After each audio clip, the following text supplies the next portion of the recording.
Muy bien, tiene la palabra ahora el profesor Felipe Martínez Marzoa, de la Universidad de Barcelona. El título de su conferencia reza Derecho y Política. Bienvenido y tiene la palabra. Gracias. Bien, ¿se me oye? ¿Funciona el micro? Sí, ¿verdad? Gracias. Bien, ante todo, expresar mi agradecimiento a los organizadores de este encuentro por la oportunidad que me dan de hacer esta exposición en este contexto tan interesante, y paso ya a decir lo que tengo que decir en este momento.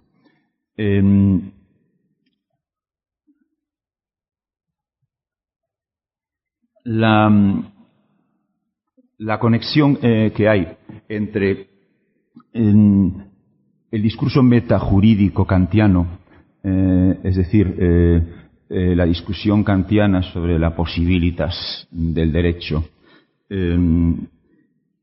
y por otra parte el discurso metaético kantiano, es decir, la averiguación kantiana sobre la posibilidad de un autoenjuiciamiento en la decisión misma. Es una relación peculiar, la relación entre estos dos discursos kantianos. Es una relación peculiar por cuanto es una relación de carácter negativo en dos sentidos. En dos sentidos evidentemente emparentados entre sí. En primer lugar, hay en efecto un enraizamiento de eso que he llamado el discurso metajurídico, en el discurso metaético, kantianos ambos, pero es un enraizamiento que precisamente excluye la continuidad, o sea, este enraizamiento de un metadiscurso en el otro, si queremos decirlo así, esta continuidad del metadiscurso, al mismo tiempo impide una continuidad en el discurso mismo, es decir, impide que de lo ético pueda salir lo jurídico, impide que el derecho pueda salir de consideraciones éticas. Es también negativa la relación en el sentido de que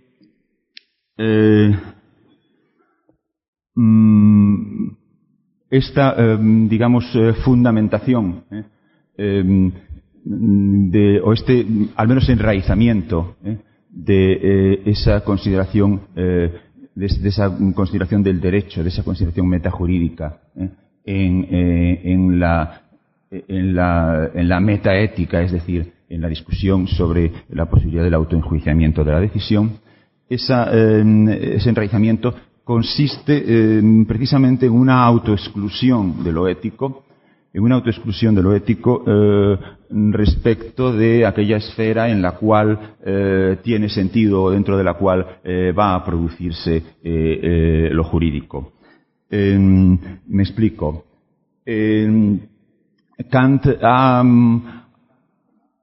ha fundamentado la posibilidad de un autoenjuiciamiento de la conducta, ha fundamentado una ética autónoma, pues, mediante una delimitación de cuál es o de en qué consiste el enjuiciable ético, mediante una delimitación del enjuiciable ético que hace que el enjuiciable ético, resulte ser no en virtud de alguna doctrina, sino tautológicamente inasequible a la coacción. Es decir, que el enjuiciable ético sea aquello que es exactamente lo mismo si yo asesino que si no asesino para no ir a la cárcel, y que por lo tanto es algo que tautológicamente no puede ser sometido a coacción. Esto tiene la consecuencia evidente de que entonces el criterio ético el criterio ético no puede jamás fundamentar operación alguna que tenga eficacia coactiva. Porque por definición esa operación carecería de repercusión o carecería de acción sobre el enjuiciable ético. La consecuencia es, pues, que el criterio ético, digamos el imperativo categórico, no puede fundamentar nada con eficacia coactiva.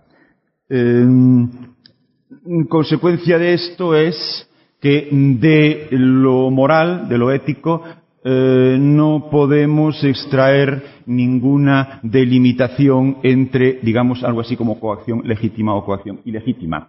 En otras palabras, que el criterio ético no nos suministra ningún rasero, no nos suministra criterio alguno, él mismo no nos suministra criterio alguno, en aquel aspecto de las acciones en las que éstas son precisamente por definición coacción, es decir, en lo que se refiere a las acciones como episodios que ocurren en el mundo material, en la naturaleza, y que por lo tanto son por definición coacción, puesto que como entes de la naturaleza están bajo el principio de la interdependencia o de la acción recíproca. Es decir, donde estás tú no puedo estar yo, y donde estoy yo no puedes estar tú, por lo tanto inevitablemente nos estamos siempre coaccionando, ¿no? Ahora bien, al mismo tiempo, en ese terreno, el criterio ético no proporciona delimitación sobre qué es y qué no es una coacción legítima.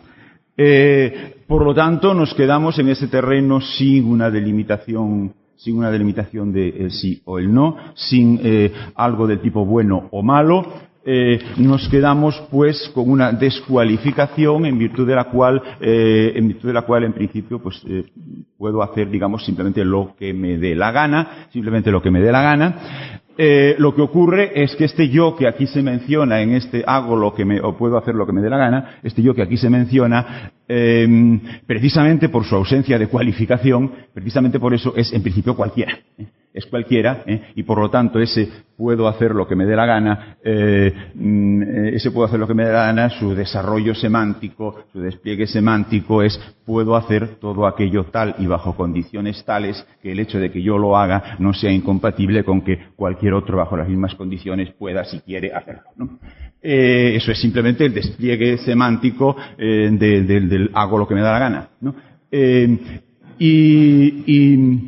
Y esto que acabo de formular ahora, eso puedo hacer todo aquello tal y bajo condiciones tales que, etcétera, etcétera, eso, como sabemos, es precisamente lo que Kant considera lo a priori del derecho, ¿no?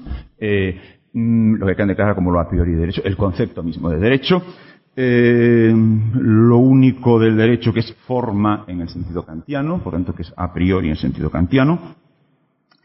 Y, bueno, es forma en sentido kantiano y además digamos la argumentación que brevemente he recordado, la estructura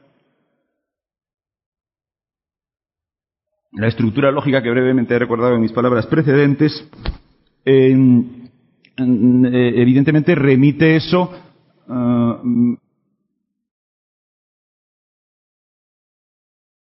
de las decisiones mismas que Kant extrae de un examen fenomenológico de lo que es el factum mismo, decisión. Por lo tanto, no solamente es que eso es la forma del derecho, la forma derecho porque es lo a priori del derecho, la forma derecho y lo a priori del derecho, sino que además se sitúa por su procedencia dentro de la sistemática de Kant en el ámbito de lo que kantianamente hablando es la forma. Bueno, no es mi tema en esta intervención el discutir sobre el concepto kantiano de forma en general. No obstante, sí debo dejar constancia que sería más interesante que estar continuamente hablando de que si formalismo sí, formalismo no, y estas cosas, sería el tratar de averiguar qué significa exactamente forma en Kant, ¿no? Qué significa exactamente forma en Kant, lo cual probablemente dejaría fuera de lugar muchas de esas discusiones.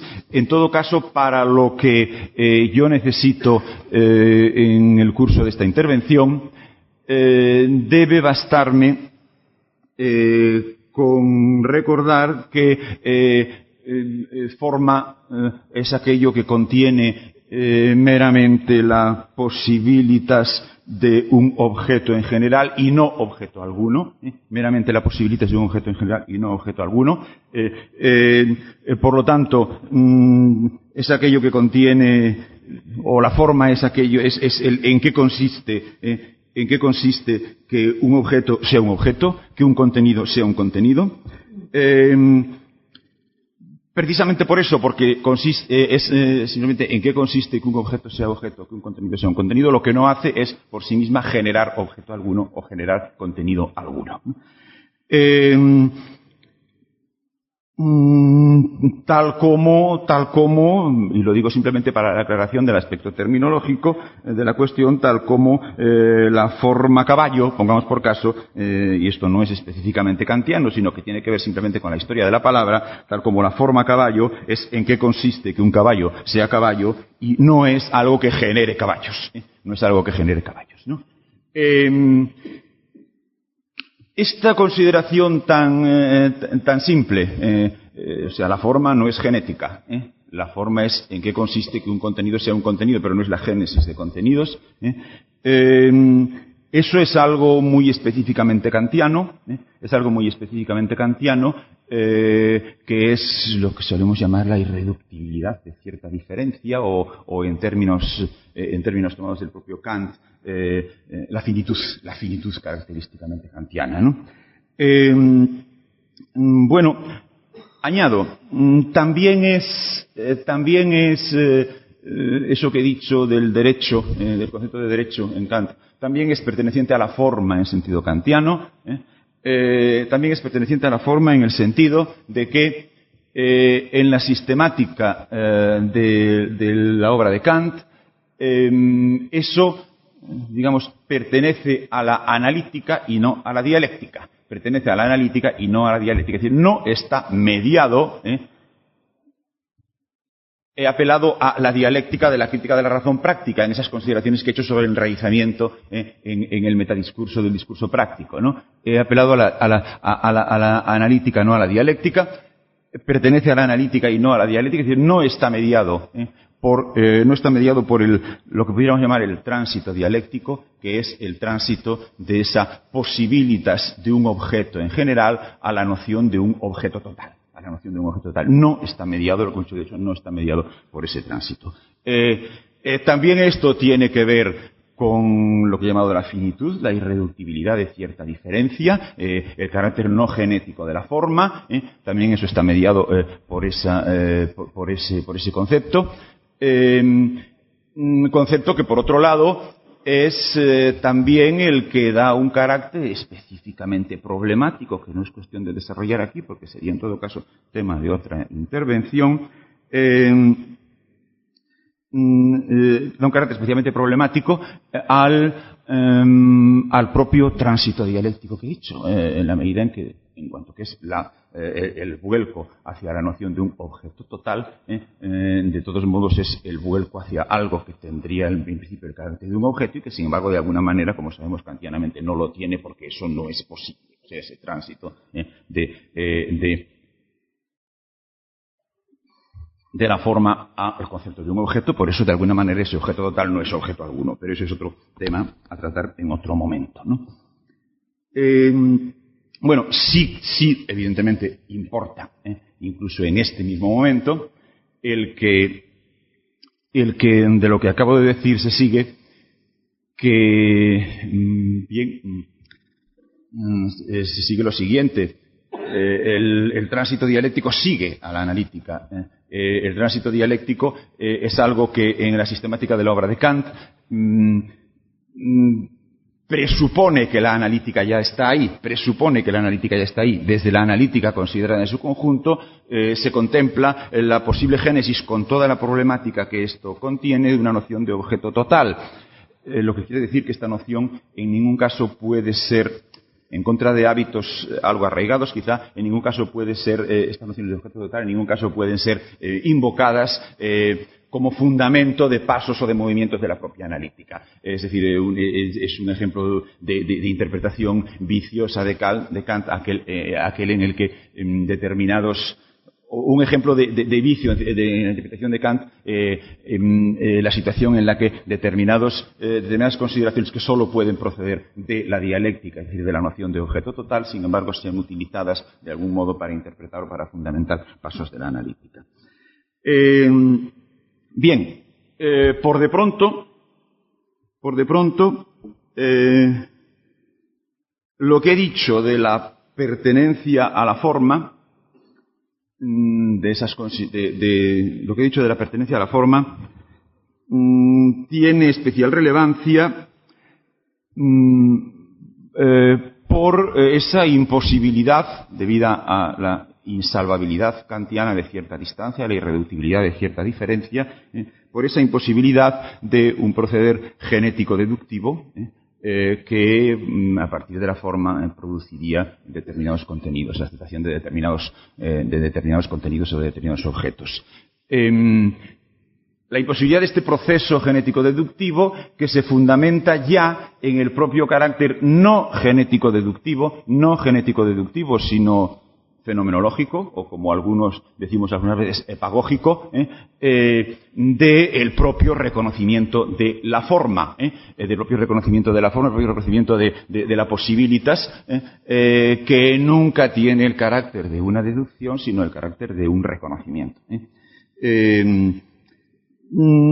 Esta particularidad es quizá ignorada por de pronto, y empezando por una ilustración muy trivial, por de pronto es ignorada esta particularidad del carácter no genético deductivo de la forma, es ignorada por de pronto por diversas críticas más o menos cotidianas a la concepción kantiana de lo ético, que tienen en común no solo por diversas críticas, sino diversos giros interpretativos, o por tanto diversas críticas a otras actitudes interpretativas, que tienen en común el reprochar o bien a Kant o bien a algunas interpretaciones de Kant, el que esa ética del imperativo categórico no me dice qué debo hacer, no me da pautas de conducta, no puede dármelas. Es esencial que no me las dé. Es esencial que no me las dé precisamente porque no es genética.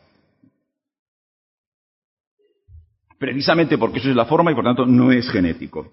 El análisis kantiano, el reconocimiento kantiano de la forma, en el terreno práctico, no fundamenta unas u otras decisiones, sino que supone que en todo caso siempre ya hay decisiones,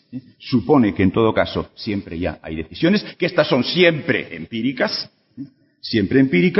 y lo que hace es descubrir, analizando fenomenológicamente qué es lo que hay en una decisión, que siempre hay ya decisión y la decisión es siempre empírica.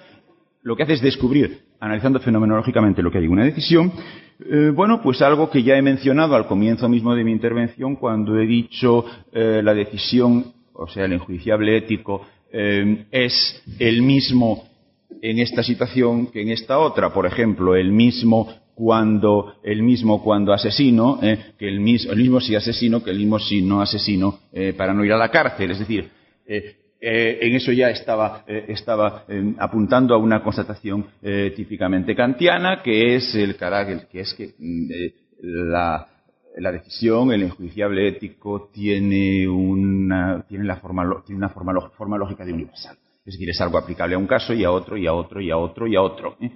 Tiene la forma lógica de universal, pero por otro lado, ¿por qué digo tanto la forma lógica? Lo que no tiene es universalidad real, puesto que es contingente, dado que es empírica, ¿no?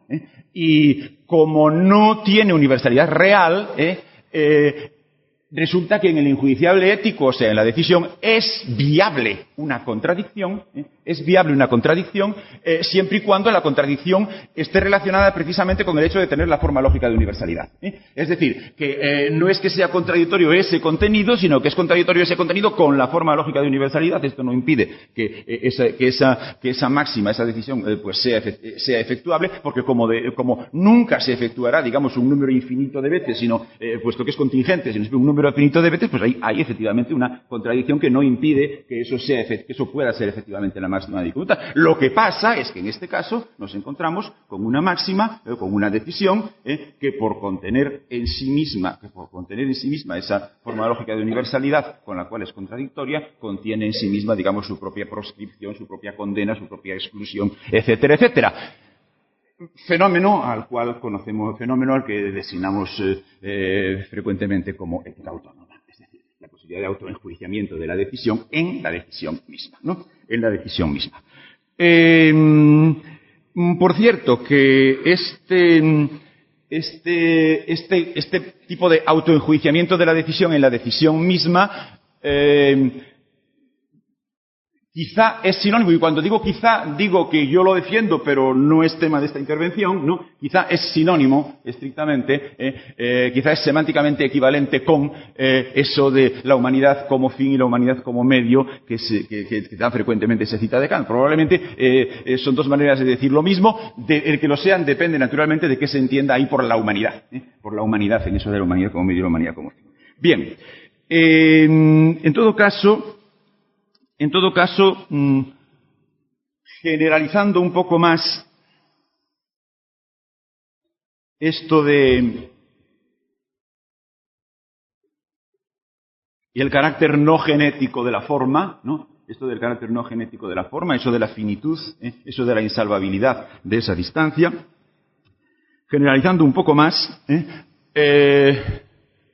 digamos, ese carácter no genético de la forma lo que comporta es, digamos, la imposibilidad de un sistema positivo de lo a priori. La imposibilidad de un sistema positivo de lo a priori. Puesto que esto significa el sistema de lo a priori, que es el sistema de aquello que residiría meramente en la forma, y por tanto esto implicaría la posibilidad de un desarrollo genético a partir de la forma, que generaría pues unos determinados contenidos. Imposibilidad de un sistema positivo de lo a priori. Y esto vale tanto en el terreno cognoscitivo como en el terreno práctico. Lo cual quiere decir que cada vez que bajo etiquetas tales como metafísica de la naturaleza o, por el otro lado, Metaphysique der Sitten, cada vez que bajo uno, o sea, metafísica de las costumbres o como traduzcáis eso, cada vez que bajo una de estas etiquetas, cosa que además probablemente no hay más remedio que hacer, ¿no? Y que también la hace Kant, ¿no? Pero cada vez que bajo una u otra de estas etiquetas lo que aparece es algo parecido a un sistema positivo de lo a un sistema positivo. Cada vez que bajo una etiqueta lo que aparece es algo parecido a un sistema positivo. Eso no está siendo lisa y llanamente un sistema positivo de lo a priori, porque tal cosa no es posible. Es decir, siempre lo que pasa es que se está desarrollando la consideración de lo a priori mediante la incorporación de ciertas suposiciones empíricas que una prudencia expositiva debe aconsejar que sean lo más abstractas y minimalistas posibles para evitar que, digamos, caduquen al día siguiente, ¿no? Pero que sí que siempre hay unas determinadas suposiciones empíricas abstractas. Quizá esto es lo que hace que se planteen problemas como los que se planteaban por algunos colegas aquí esta mañana, de si no está ocurriendo que el sujeto trascendental resulta ser newtoniano, ¿no? No, esto no lo he dicho yo, o sea, quiere decir que se planteen ese tipo de problemáticas y de discusiones, pues puede tener que ver con esto, o sea, que es imposible un desarrollo positivo de lo a priori en sí mismo, que siempre se recurre a unas u otras ilustraciones, apoyaturas, etcétera, empíricas, resulte ser, o sea, que raro que resulte, o sea, qué curioso que resulte ser newtoniano, qué curioso que resulte ser la geometría euclídea, ¿no? Bueno, eso tampoco lo digo yo, se ha dicho aquí, o sea, evidentemente, sí niego que el a priori kantiano esté vinculado a la física newtoniana o que esté vinculado a la geometría euclídea, pero lo que es evidente es que siempre que se expone en términos de desarrollo positivo lo a priori se expone siempre con apoyatura en algo empírico, ¿no? Igualmente, pues también lo de qué curioso que, bueno, en este caso incluso se decía que el sujeto práctico resulte ser cristiano. Bueno, yo no diría tanto como cristiano, ni siquiera admitiendo ese apoyo minimalista en lo empírico. Aún así, no tanto, ¿no? Pero de todos modos, que algo que va en esa dirección tiene que ver con esto que he dicho. Es decir, que es imposible una exposición absolutamente independiente de lo a priori, ¿no? Bien. En el caso del derecho, que es lo que en este momento se supone que nos traemos entre manos, en el caso del derecho, bueno, eso que he dicho del carácter no genético y de la imposibilidad de un sistema positivo de lo a priori, quiere decir que del concepto de derecho, o sea, de la forma de derecho, de lo a priori del derecho, de lo que hemos hablado, en ningún caso podrá deducirse, por ejemplo, una legislación o la constitución de un Estado o algo así. Es decir, eso, la constitución de un Estado o su restante legislación, siempre será empírico y resultante de luchas empíricas. Siempre será empírico y veremos luego qué es lo que aporta ahí entonces lo a priori, pero siempre será empírico y resultante de luchas empíricas. Si queréis ir todavía un poco más allá, nadie debe tomar ciertos desarrollos que pueden presentarse en un momento dado como Metaphysik der Sitten, ¿no? Nadie puede tomar eso legítimamente en el sentido de que kantianamente se debiese poder deducir a priori algo tal como, pongamos por caso, el matrimonio, o la relación padre-hijo, o madre-hijo, o algo así, ¿no? Esas cosas son empíricas, esas cosas son completamente empíricas. Y sea lo que fuere, lo que eventualmente se pudiese decir sobre otras relaciones u otras situaciones, no cabe excluir de ninguna manera, o sea, no solamente no cabe excluir, sino que cabe afirmar, desde el punto de vista kantiano, la posibilidad del uso del meollo del concepto kantiano del derecho, o sea, la posibilidad de lo que he dicho antes sobre lo que es el derecho en general para Kant y sobre lo que es lo único a priori del derecho para Kant, sí cabe perfectamente admitir la posibilidad de hacer uso de eso en relación con situaciones empíricas en las que no hubiese en absoluto cónyuges, ni padres, ni madres, ni hijos, ¿no? Y es más, cabe afirmar que la aplicación de ese concepto kantiano del derecho o el uso de ese concepto kantiano del derecho en relación con estas situaciones no desembocaría, o no necesariamente desembocaría, seguramente no desembocaría en ninguna recomendación, digamos, de instaurar algo parecido al matrimonio o a la relación padre-hijo, etcétera, etcétera, ¿no? Ahí hay elementos empíricos y no podría no haberlos en cualquier cosa que sea una exposición en positivo del derecho. En otras palabras, no hay en la propia forma derecho kantianamente entendida nada de lo cual, digamos, quepa deducir en positivo instituciones. No hay eso, ¿no? ¿Qué es lo que hay entonces? Bueno, recordemos lo que dije antes a propósito no de lo jurídico sino de lo ético. Dije, se asume que siempre ya hay decisiones, y lo que Kant encuentra en el análisis fenomenológico de ese factum que es la decisión, lo que Kant encuentra ahí es algo así como la posibilidad de una autocrítica de las decisiones mismas que en todo caso ya hay. La posibilidad de una autocrítica de las decisiones mismas que en todo caso ya hay. Bueno, pues digamos lo que corresponde a eso, he invocado eso simplemente porque me parece que ya ilustra directamente lo que voy a decir en el terreno jurídico. Hemos dicho que el concepto del derecho se emerge, el concepto de derecho emerge como consecuencia de la imposibilidad de legitimar desde lo ético decisiones de carácter coactivo, cuando sin embargo siempre ya estamos coaccionándonos unos a otros, ¿no? Entonces, bien, es evidente que aquí lo que hay, correspondientemente a lo que he dicho en el terreno ético, aquí lo que hay es siempre ya hay unas reglas coactivas, porque siempre ya hay una situación de poder. Siempre ya hay una situación de poder, y si no hubiese una situación de poder, no tendría ningún sentido, plantear el tema del derecho y el tema del Estado. Nadie le llama nadie emplea los conceptos Estado, derecho, leyes, si no hay una vinculación coactiva, una obligación coactiva de cumplirlas, ¿no? Por lo tanto, siempre ya hay una situación coactiva. Eso es necesario para que tenga sentido hablar de Estado, derecho, leyes, ¿no? Ahora bien, lo que no es cierto es lo recíproco, Es decir, vamos a ver. Es verdad que tiene que haber una situación de poder, tiene que haber poder, tiene que haber capacidad de coaccionar para que pueda hablarse de Estado, derecho, leyes, pero no toda situación de capacidad efectiva de coaccionar es ya por ese solo hecho Estado, derecho, leyes. En otras palabras, tiene que haber alguna manera de poder diferenciar Estado, derecho, leyes frente a lo que pudiéramos llamar el trivial secuestro de una población, ¿no? Por una cuadrilla de bandidos o algo así, ¿no? Tiene que haber alguna manera de diferenciar frente al trivial secuestro, ¿no? Y además esa manera, si tiene que diferenciar frente al trivial secuestro, no puede ser algo que sea consecuencia del secuestro mismo. Por ejemplo, no puede ser el síndrome de Estocolmo, ¿no?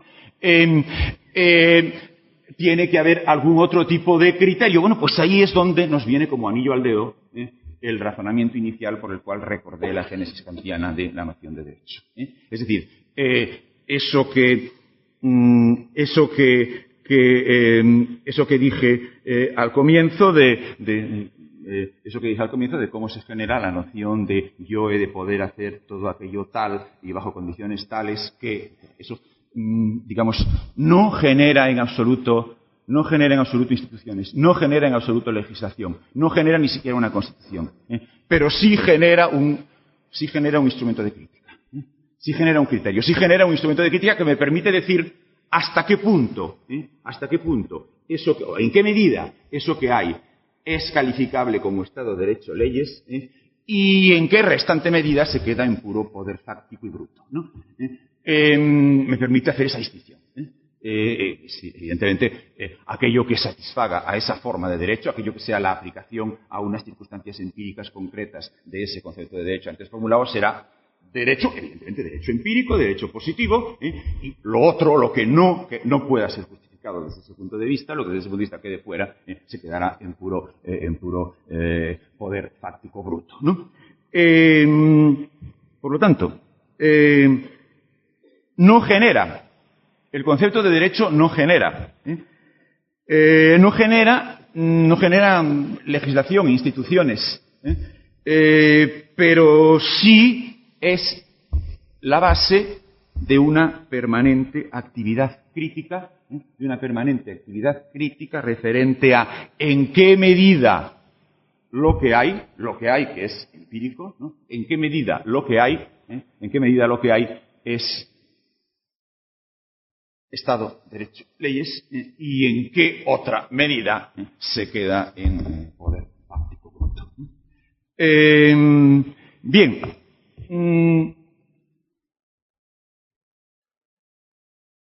En principio, mi pretensión es precisamente a esta actividad crítica, a esta actividad crítica que sí es fundamentada desde la forma de derecho. Precisamente a esta actividad crítica, que no es genética, que no genera instituciones, precisamente a esta actividad crítica, precisamente a eso llamarle precisamente a eso la política, la actividad política, la acción política, el discurso político, la actitud política. Precisamente a eso llamarle la política. Si es así, precisamente esa actividad crítica, llamarle la política. Si es así, entonces ocurre con este uso del concepto política, ocurren dos cosas. Las cosas que me interesa señalar ahora. Uno, del mismo modo que cuando Kant habla, por ejemplo, de experiencia, no debemos entender por experiencia algo así como un simple hecho de la mente, hecho psíquico o algo así, sino que experiencia quiere decir validez empírica de algo, es decir, que es un concepto que es un jus, que es un factum en el sentido de que es algo que se encuentra, de que es algo que se analiza fenomenológicamente, no se deduce, pero que eso que se analiza fenomenológicamente es una legitimidad, es una validez. Por lo tanto, o sea, que ahí lo que hay es una cuestión de validez, y que cuando Kant analiza la experiencia, lo que analiza es en qué consiste la validez y, por tanto, la no validez empírica de algo, ¿no? Es una cuestión de validez. Igualmente que cuando hablamos kantianamente de conocimiento, pues no nos referimos a que tengamos ciertas representaciones, sino a que esas representaciones sean válidas, y el problema del conocimiento es el problema de en qué consiste la validez de ciertas representaciones, no de en qué consiste que las tengamos en la mente, ¿no?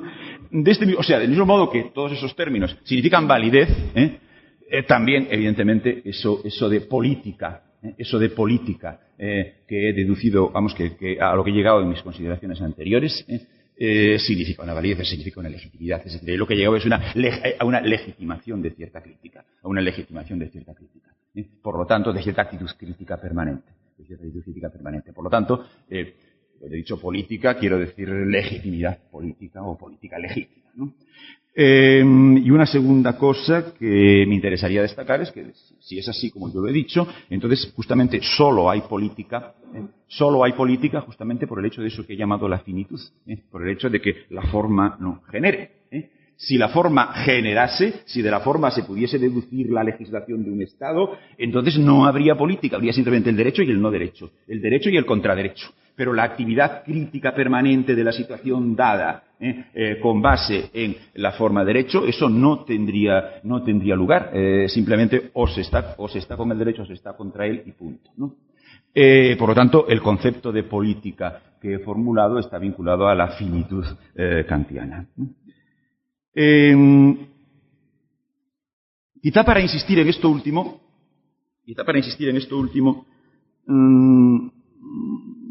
yo añadiría algo. Vamos a ver, he dicho, no se generan instituciones, desde la forma no se generan instituciones, por lo tanto no se genera legislación, no se genera ni siquiera la constitución de un Estado, todo eso es siempre empírico. Desde la forma solamente se obtiene un instrumento de crítica, nada más. Vamos a ver, podríamos de todos modos a esto que desde la forma se obtiene, a esto que la forma constituye en relación con el espacio jurídico positivo, podríamos, digamos, darle algún nombre o por lo menos especificar un poco más en qué consiste. O sea, no instituciones, no legislación, pero ¿qué? Entonces, ¿qué? A este respecto, para contestar a esto voy a formular de entrada una tesis que podéis tomar de entrada, incluso independientemente de Kant o de cualquier otro pensador, ¿no? Esa tesis es la siguiente. La noción, y con esto parece que nos pasamos a otra cosa, pero no, la noción de un sistema de garantías de derechos y libertades, ¿no? La noción de un sistema de garantías de derechos y libertades en sí misma, o sea, como mera noción así formal de sistema de garantías de derechos y libertades, no es, sin embargo, neutra en cuanto a cuáles son los derechos y libertades que se garantizan. No es neutra. Es decir, no vale decir, bueno, garantía de derechos y libertades, pero ¿de qué derechos y de qué libertades? Voy a tratar de ver que se sigue de la misma noción de un sistema de garantías de derechos y libertades, o sea, que de la propia forma esa se siguen unas determinadas exigencias, ¿no? Es muy fácil, por otra parte. La noción misma de garantía, implica universalidad. Es decir, nada estaría garantizado si las decisiones se pudiesen producir intuitivamente sobre cada caso particular. Nada estaría garantizado. Por lo tanto, la noción misma de garantía implica reglas universales. Implica reglas universales y, por lo tanto, implica que los derechos y libertades que se le garantizan a cada uno son ni más ni menos que aquellos que se puedan garantizar consistentemente a todos, es decir, a todos según la misma regla. Con lo cual, esto que he dicho de sistema de garantías de derechos y libertades resulta ser sinónimo del principio kantiano del derecho formulado al comienzo.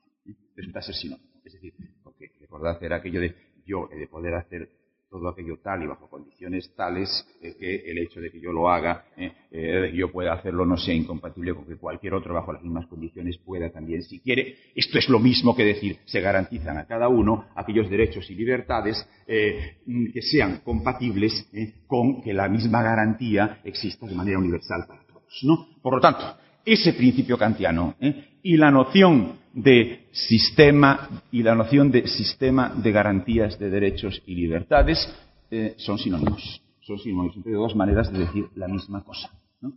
En cuanto a la noción de sistema de garantías de derechos y libertades, repito, esa misma noción formal implica ya una determinación de qué derechos y libertades son los que se garantizan. Entonces, semánticamente idéntico eso con el principio kantiano. Pues bien, a eso de sistema de garantías de derechos y libertades, a lo que me he estado refiriendo en los últimos minutos, una cierta tradición muy sólida y muy plural, en la cual están pues personajes en principio tan diferentes como Spinoza y Marx, me autoriza a llamarle República Democrática. República democrática quiere decir, pues aquí, sistema de garantías de derechos y libertades, ¿no? Y eso es sinónimo, como he visto, con la política que consiste en el uso crítico de la noción kantiana de la forma derecho, ¿no? Es idéntico, ¿no? Es más, no solamente hay esa sinonimia, no solamente hay esa tradición en la que están, por ejemplo, con diferentes matices Spinoza y Marx, sino que además hay que, en efecto, ese término República Democrática, digamos, no está legítimamente ocupado por otras cosas, porque eso que a veces se dice por ahí, utilizando, digamos, el pseudogriego que saben todos los que no saben griego, de tomar lo de democracia por algo que tiene que ver con una cosa llamada pueblo, y todo esto, eso no vale en absoluto, o sea, eso de pueblo no significa nada consistente, susceptible de una definición precisa, ni nada por el estilo. Por otra parte, incluso está abandonado en una manera de hablar un poco más rigurosa, puesto que cuando alguien en sus discursos o en sus actuaciones se produce como si en efecto creyese que hay algo llamado pueblo y que ese algo debe algo así como ser determinante, a ese que habla o se produce de esa manera le llamamos populista, y con ello una de las cosas que queremos decir es que no es un demócrata, ¿no? Por lo tanto, está claro que el término República Democrática es perfectamente válido, incluso en términos tradicionales, para lo que he dicho. Bien. Y todavía diría más cosas, pero creo que estoy en el límite del tiempo, ¿no? ¿No? 5 minutos. No, de verdad que no quiero. O sea, simplemente, a ver, voy a decir, es que no quiero cansar al personal ni hacer uso de privilegios ni nada por el estilo. Además, vamos a ver, entonces, sí, en todo caso, sí, por otra parte, como nos han dicho que entreguemos por escrito esto, ¿no? Sí, ¿verdad? Si queréis entregar por escrito. Vale, como nos han dicho que lo entreguemos por escrito, cuando lo entreguemos por escrito será con todo.